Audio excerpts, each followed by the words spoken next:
আপনি সকালে উঠেই যখন সাকসেসপি অ্যাপসটি ওপেন করতে যাচ্ছেন তখন আপনাকে দেখাচ্ছে লগ আউট, এবং আপনি যখন আপনার আইডি পাসওয়ার্ড দিয়ে লগ ইন করতে যাচ্ছেন তখন কিন্তু লগ ইন হচ্ছে না। আপনি কিন্তু টেনশনে পড়ে গেছেন, কি করবেন? দেখুন, এখানে কোনো ব্যাপারই না, একদম সিম্পল প্রসেস। আপনার পাসওয়ার্ড কিন্তু এক্সপায়ার হয়ে গেছে প্রত্যেকের, আপনাদের কিন্তু পাসওয়ার্ড নতুন করে সেট করতে হবে। তো চলুন দেখিয়ে দিই কীভাবে সেট করবেন। সর্বপ্রথম আপনাকে অ্যাপ্লিকেশানের এখানে যে অপশানটা ফরগেট পাসওয়ার্ড, এই পাসওয়ার্ডে কিন্তু আপনাকে ক্লিক করতে হবে। একটা জিনিস খেয়াল রাখবেন, আপনি কিন্তু ফরগেট পাসওয়ার্ড একবার বা দুবার করবেন, তিনবার করলে কিন্তু আপনার কিন্তু আইডি কিন্তু ডিঅ্যাক্টিভ হয়ে যাবে। আবার আপনাকে কিন্তু কোম্পানির হোয়াটসঅ্যাপে কিন্তু হোয়াটসঅ্যাপ করতে হবে অ্যাক্টিভ করার জন্য।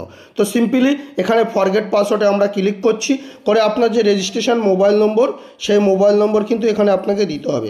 তো আমি মোবাইল নম্বরটা দিয়ে সেন্ড ওটিপিতে ক্লিক করব। করার সাথে সাথে কিন্তু আমার ফোনে কিন্তু একটা ওটিপি আসবে, আপনার যে নম্বরে কিন্তু রেজিস্ট্রেশন সেই নম্বরে দেখুন ওটিপি চলে এসছে। আমি কিন্তু এখানে ওটিপি দিচ্ছি, দেওয়ার পরে কিন্তু এখানে বলছে পাসওয়ার্ড সেট করতে। তো নিউ পাসওয়ার্ড মানে আমি যে পাসওয়ার্ডটা সেট করব। তো আমি একটা পাসওয়ার্ড এখানে সেট করি, এবং কনফার্ম পাসওয়ার্ড মানে সেম যেটা সেট করেছি সেটাই কিন্তু এখানে দেবো। দেওয়ার পরে সেট পাসওয়ার্ডে ক্লিক করব, করলে কিন্তু পাসওয়ার্ড সাকসেসফুল কিন্তু সেট হয়ে গেছে।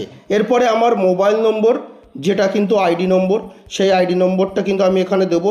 সেম যে পাসওয়ার্ডটা আমি সেট করেছি সেই পাসওয়ার্ডটা কিন্তু এখানে দেবো, দিয়ে লগ ইনে ক্লিক করব। করার সাথে সাথে আবার কিন্তু একটা ওটিপি আসবে, সেই ওটিপিটা কিন্তু এখানে আমাকে দিতে হবে। তো দেখুন আবার ওটিপি চলে এসছে, আমি কিন্তু ওটিপিটা এখানে দিলাম। দেওয়ার সাথে সাথে কিন্তু আমার অ্যাপ্লিকেশানটা লগ ইন হয়ে গেল। একদম সিম্পল প্রসেস।